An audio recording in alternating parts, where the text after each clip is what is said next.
I'm sure maybe sometime in your childhood, you must have had this experience where daddy comes back home and he has this don't talk to me, um, I'm having a bad day attitude, and he's just, it's been grumpy here and there. And, you can't reach him emotionally because, he's having a bad day. And then your mom or somebody in the house tries to like find out what's going on. And then he just grouchingly replies, I'm fine, or nothing, or everything's okay.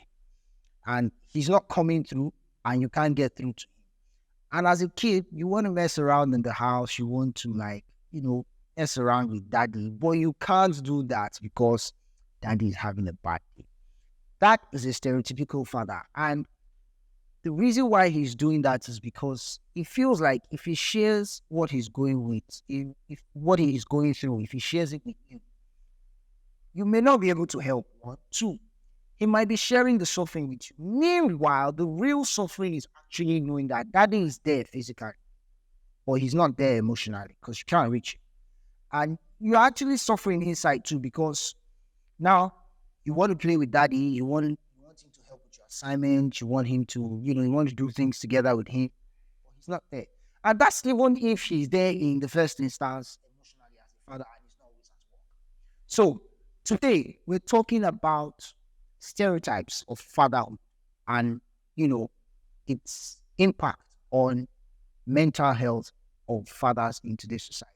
Welcome back to another episode of Brothers Keeper, the podcast where we're beginning to talk about the forbidden conversation about that affects men's mental health. My name is Onola, and I will remain my brother's keeper till the day I die.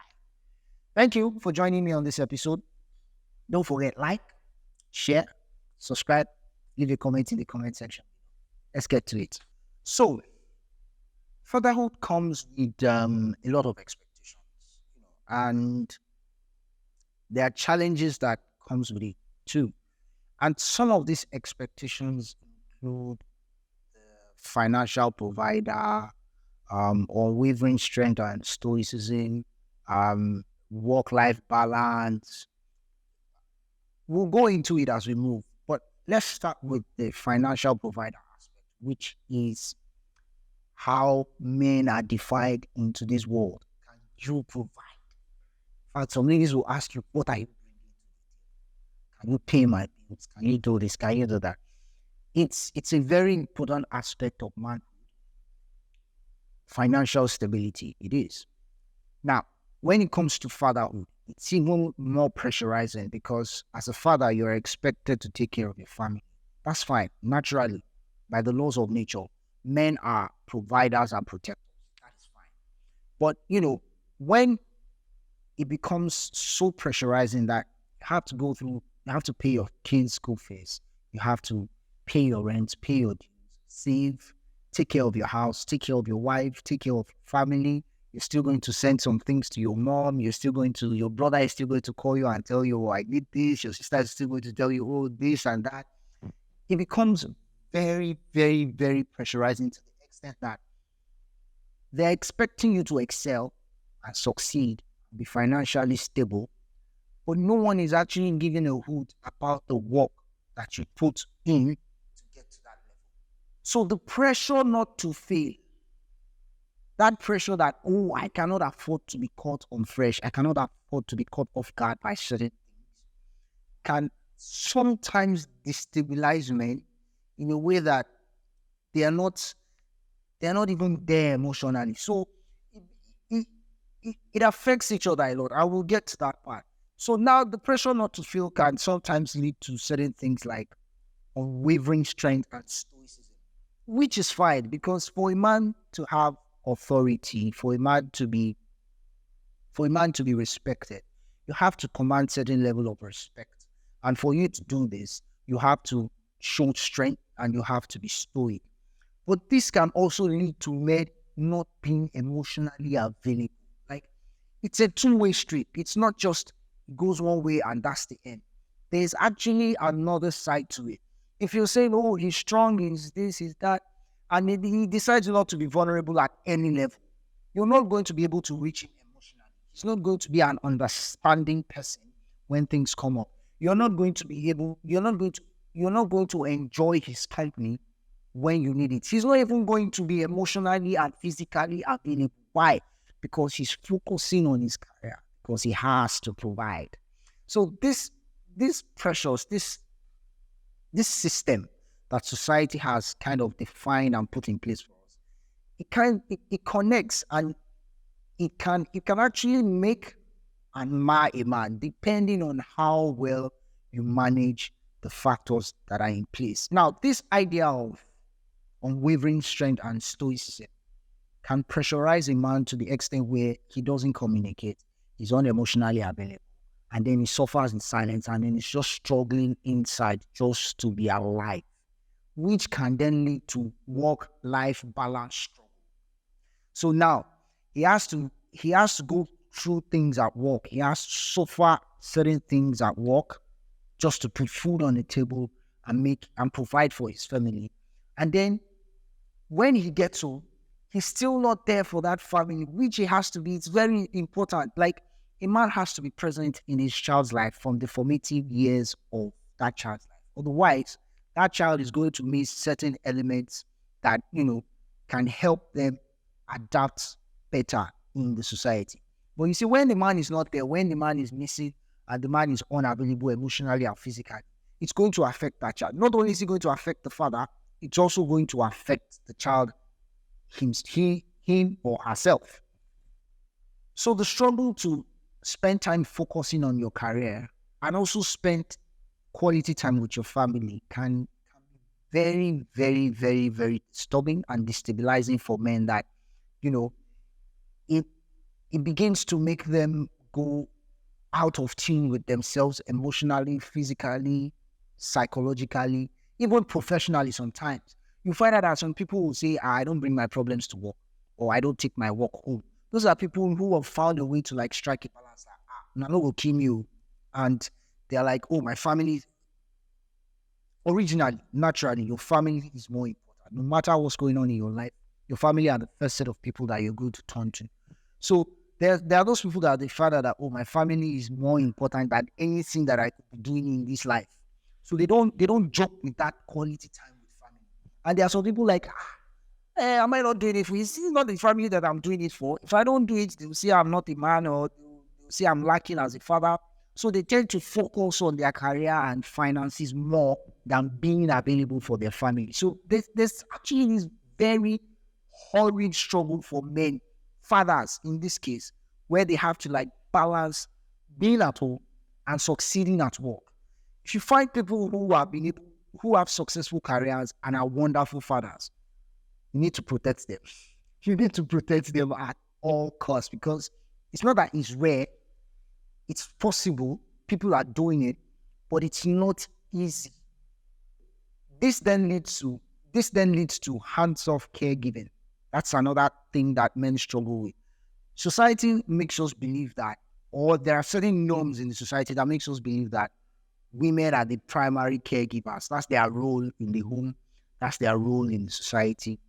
And I'm not going to be the one to question that. But I have a bit of disagreement, because men also have a vital role to contribute in raising a child. I've said it before.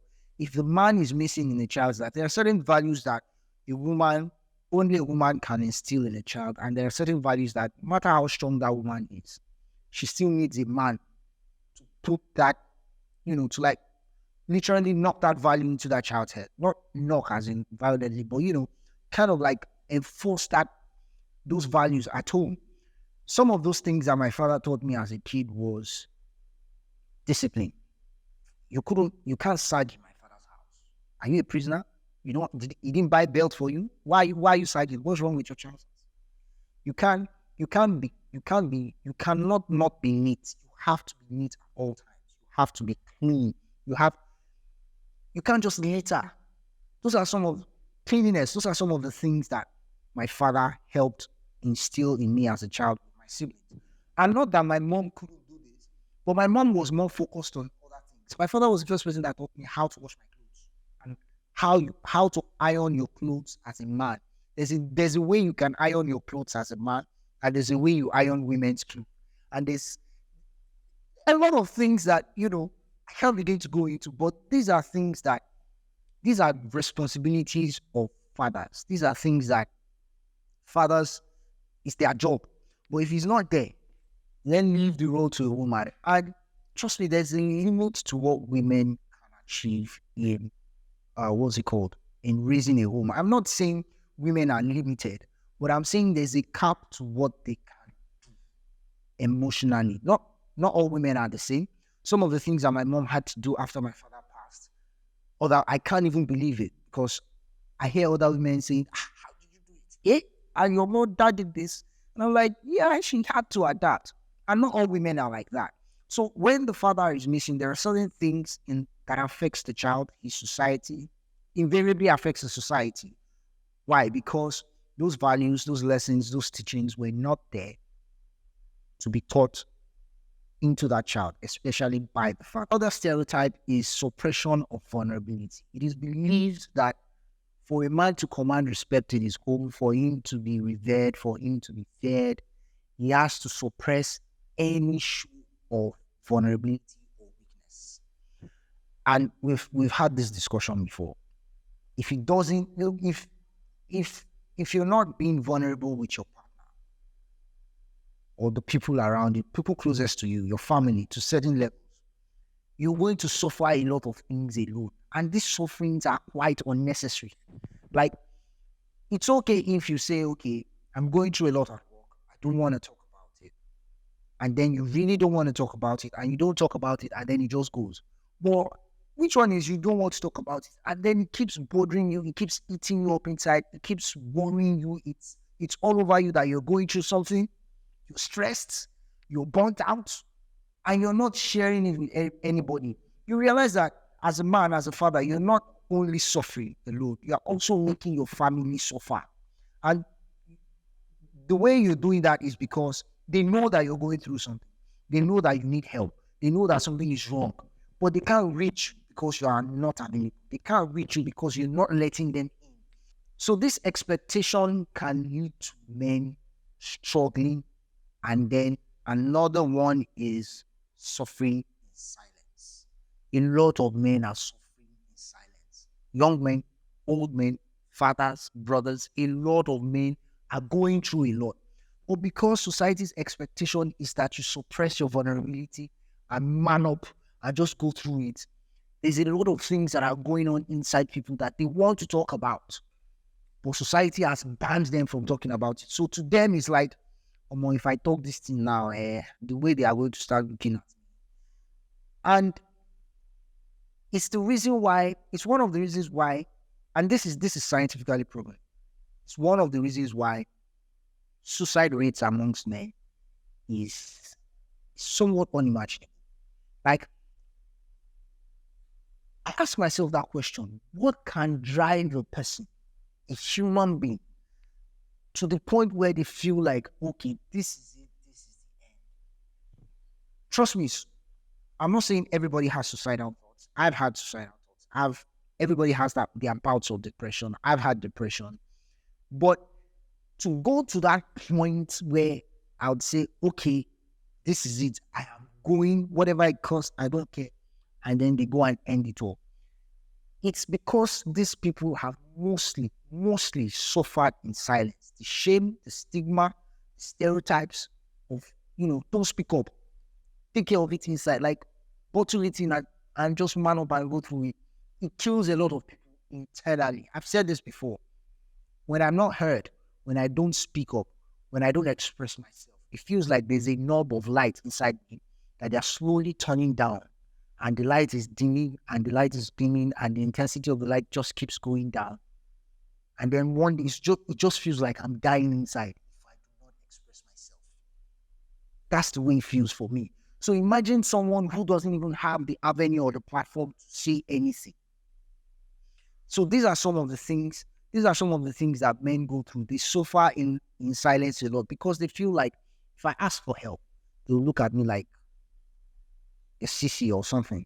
And it affects their mental health. It affects It affects the way you view the world. It affects the way you understand people. It affects the way people even understand you. These are some of the things that we need to take away from masculinity and butcher and reassemble and then see how it fits into this world. 10, 15, 20 years ago, I'm not sure mental health awareness for men was as rampant as it is today. And as I kid you not, even till today, it's still not as rampant. It's still not as serious. There are still people who tell you men don't need mental health discussion. Just man up and go through it. But you have to move with times. You have to change. You have to evolve. Otherwise, we're going to be stuck in one place. And humanity is not stuck in one place. So we need to start dissecting these ideas, these stereotypes of masculinity and fatherhood that affects the man, the father, and the child, the family, and the society at large. And then see how it works into this world or how it doesn't work, and take it apart and reassemble the useful, progressive parts